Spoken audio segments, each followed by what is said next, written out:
Hey folks, I'm honored to be here. I want to thank the 10th Amendment Center for inviting Oath Keepers. Their mission is our mission, two peas in the pod, and we look forward to working with them to restore the Republic from the bottom up. And that's what I want to talk to you about right now.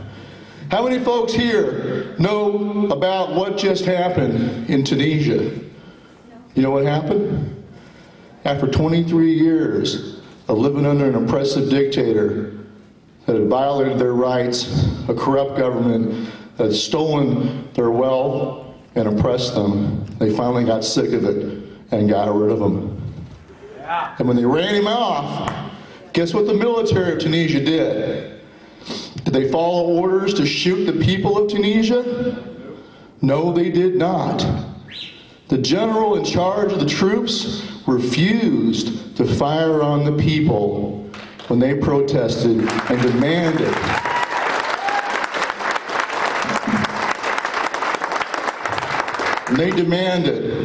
that the dictator step down. He refused to fire on the people and stood out of the way.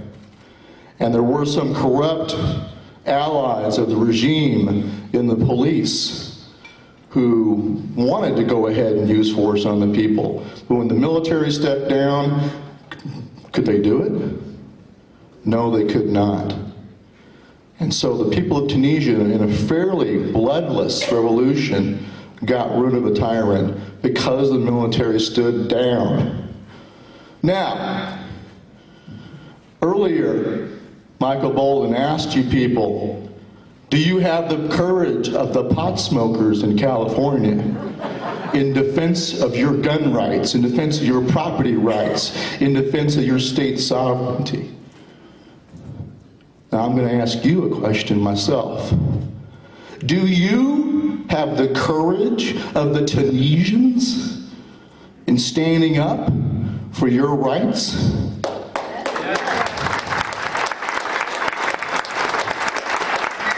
And I'll ask this question to any current serving military police out there. Do you have the honor, integrity, and courage of the Tunisian military? If you feel offended by that question, good. Prove me correct when I say that I know that my brothers in arms, I served in Army Airborne, but I know that all of my brothers in arms, every branch out there, do have the courage and honor and integrity. But please prove me correct when the time comes. Every generation faces its turn in the barrel. It's time to stand in the breach. This is our time, and I'm glad for it. Better us, as Thomas Paine said, if there is to be trouble, let it come in my day so that my child may have peace. It's up to us. This is our watch. And that's one of the mottos of Oath Keepers, not on our watch. Our republic will not be destroyed on our watch. Every generation has that duty and that charge. How many here have ever sworn an oath to support and defend the Constitution of the United States of America against all enemies, foreign and domestic? Raise your hand. Okay.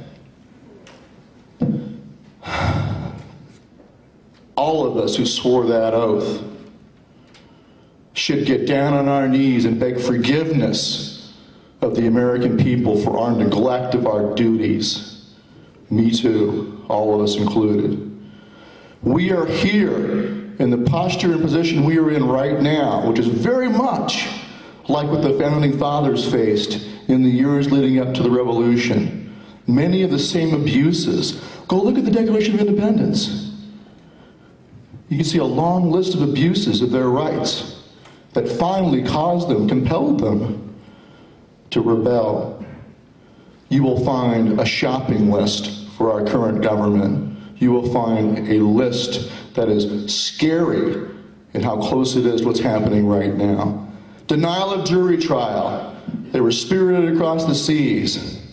That was the extraordinary rendition of their day. They knew they could never convict a notorious smuggler like John Hancock in front of a jury of his peers. And so their answer to that was to not put them in front of a jury of their peers, but take them across the seas and put them in front of an admiralty court. Now, our government today claims a similar authority or power to not try you in front of a jury, but instead to try you in front of a military tribunal if the president so determines you to be an unlawful enemy combatant. Let me ask you a question. What is the constitutional remedy for an American accused of making war against this country or aiding and abetting the enemy? Do you know what it is?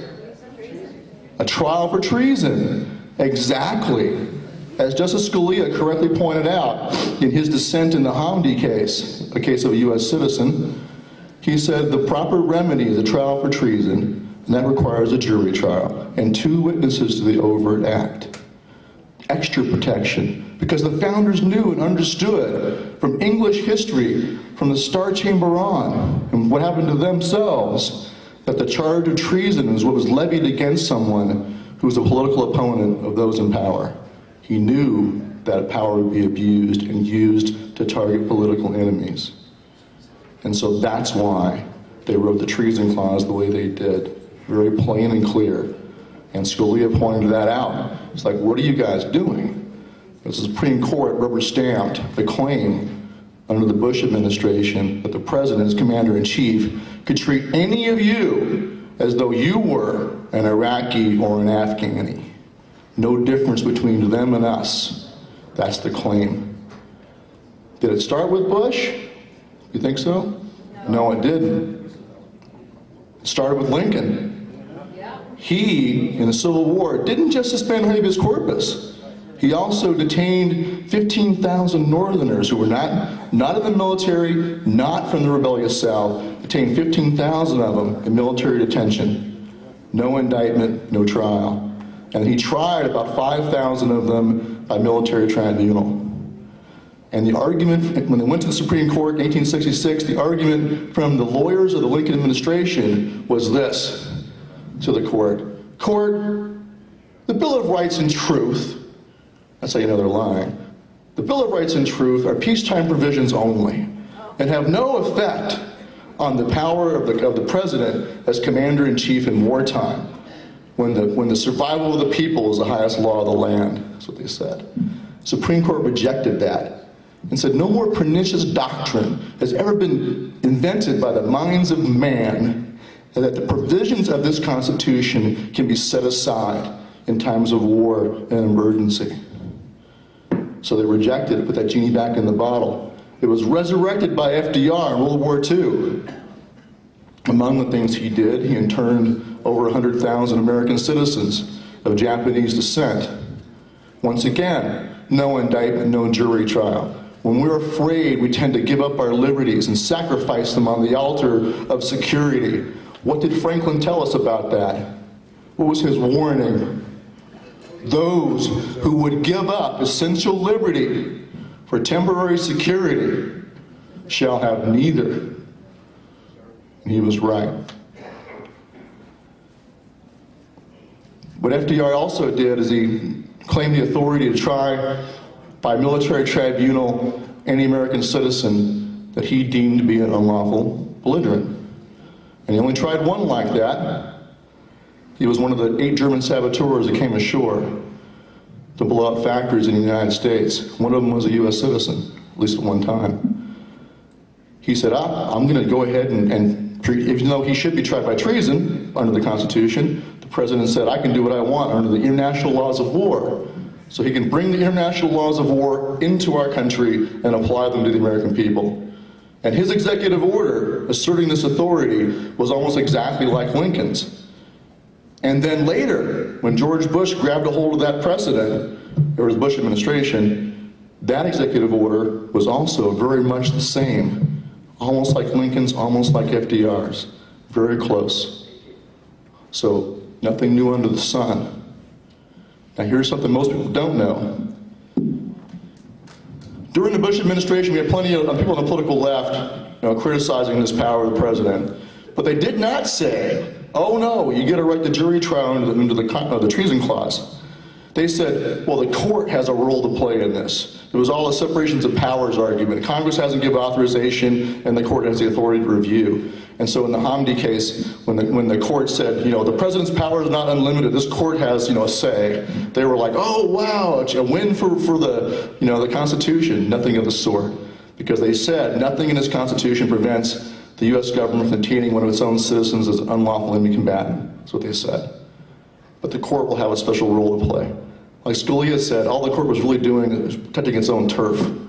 They'll say on what the new standard of due process is you'll get, and it could be a military tribunal. But the modern resurrection didn't really start with Bush. You know where it started? During the Clinton administration.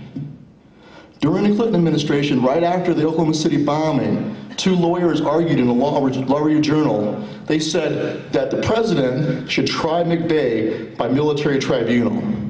And they further said that all the militia movement is actually military enemies of the U.S. government and should be tried by military tribunal. They should be detained and tried like foreign belligerents in wartime, is what these two lawyers argued. They argued that Clinton should use the powers of commander-in-chief against the militia movement. What do you think would have happened if Clinton had listened to these two idiots and actually had gone and tried to round up the militia movement, put them in military detention, and try them by tribunal? What would have happened? War. Yeah, it would have been another revolution or a civil war, because the worst nightmare of the militias would have been proven true, that Clinton wanted to destroy the Bill of Rights. Now, Clinton didn't listen to them. At least he had, some sense. But the problem is the claimed powers, the modern precedents and updating of those claimed powers that these two lawyers urged Clinton to do, that he didn't do, the Bush administration did it. They did update that case law from 1942. They did apply it to the modern war on terror, and they did say it also applies to you if the executive branch thinks you are an unlawful combatant. So everything that Clinton didn't have, Bush put in place. And now who's got it? It's like the ring of power from the Lord of the Rings.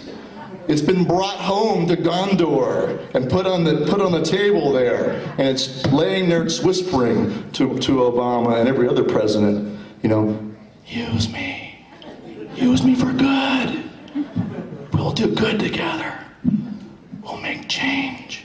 So he's, if he succumbs to the temptation, he has powers at his fingertips that Bill Clinton could never have dreamed of.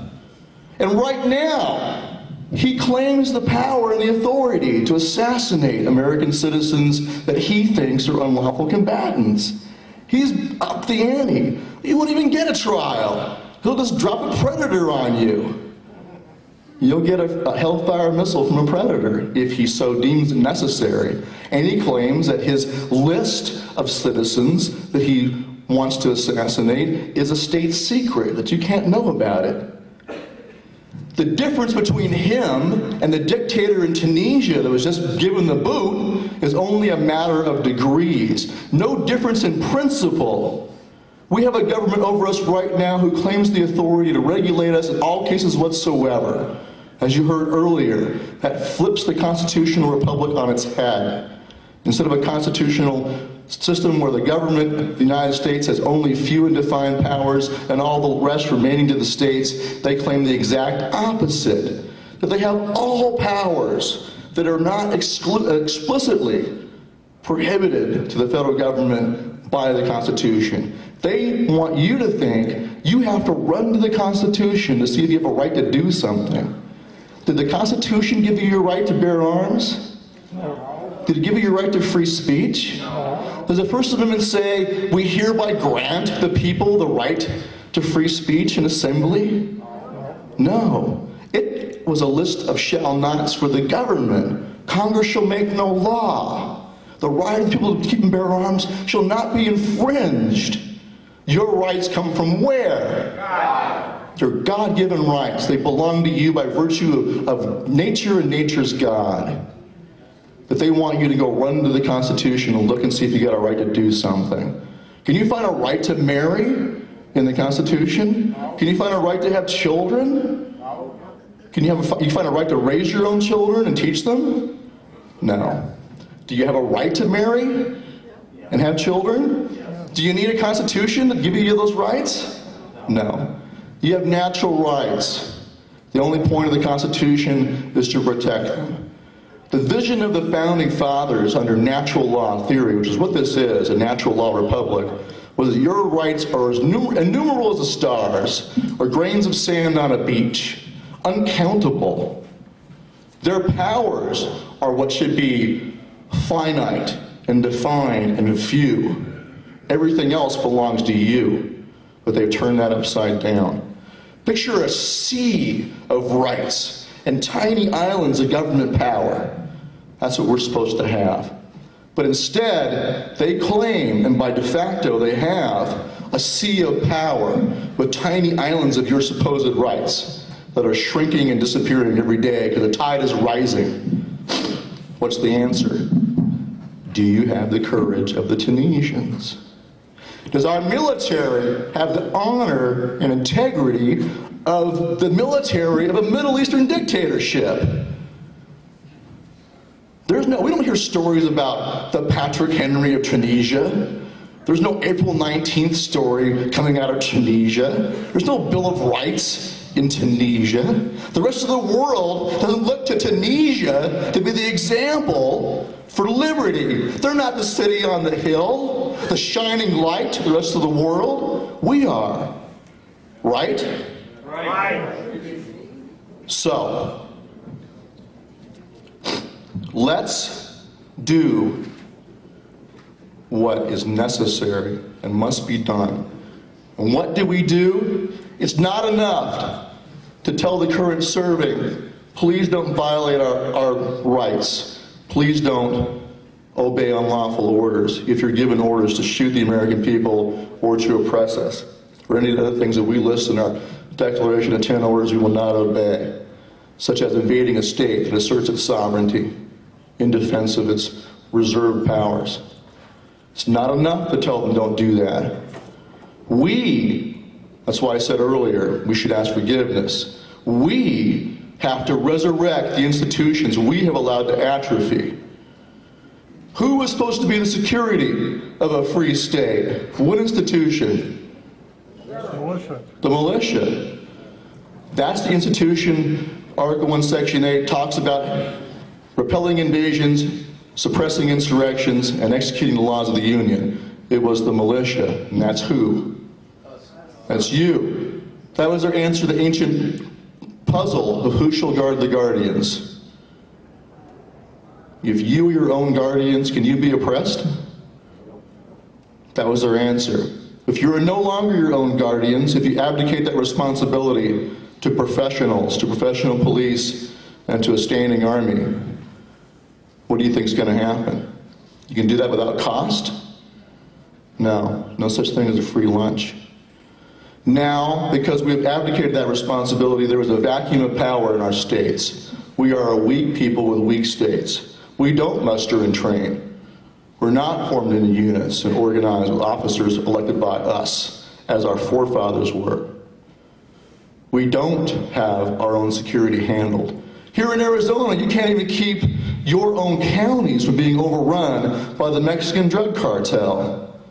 I know Bill Buford, retired Special Forces guy, lives down near the border, ex-SF, who there's certain places he won't go anymore. There are no-go zones now for him and his family, where he used to hunt and where he used to go camping. He can't go anymore because the cartels have LPOPs up on the hilltops, and he knows they're out there. Why? Because you don't have a citizens militia anymore. Because you don't have, what you do with few exceptions, most places don't have sheriff's posses. That is starting to change right here in Arizona. So there is a turning of the tide happening right now in this country. But every one of us who swore that oath have got to step up, because to keep your oath, you must resurrect those institutions we have let die away. Principal among them being the militia of the several states. I'm talking about a county militia, a public militia. Just like you have a volunteer fire department established by county ordinance. I'm on one, or I was on one, until I had to move back to Vegas for a while. But the first thing I did when I went to Montana and became a lawyer there, I joined the volunteer fire department. And a lot of the other lawyers were like, what are you doing? You don't have time for this. I said, I have a duty to do this. I said, this is the next best thing, sadly, to a militia. So that's why I'm doing this. But just like that, we should have county militias established by county ordinance, and you all should step up and volunteer to be in them and push your county commissioners to enact those ordinances, and then your state. But even while you're doing that, don't wait for that, don't put all your eggs in one basket. Also, you better be doing private security, neighborhood watches, mutual aid associations, and get yourself squared away, you and your neighbors. Resilient communities, sound money, restoring the militia, food storage and preparedness, fuel independence, commo, all those things we're going to need. We should be doing them anyway because the founders expected us to do that. But more than ever, we need to do that right now because we know, you should know, that our economy is going to collapse. It's going to happen. There's a fiat structure they've erected over our heads, the political elites. It's crumbling and collapsing. If you just sit and do nothing, it's going to fall on top of your heads. And they'll laugh and they'll rebuild something even worse on the rubble. You got to get out from underneath it, get over there, and go back to that foundation that we've ignored, that's laying there dilapidated, and rebuild it. Get out from under that fiat system, get back to where we're supposed to have strong communities, strong states. And then when it collapses, we'll be okay. Hooah!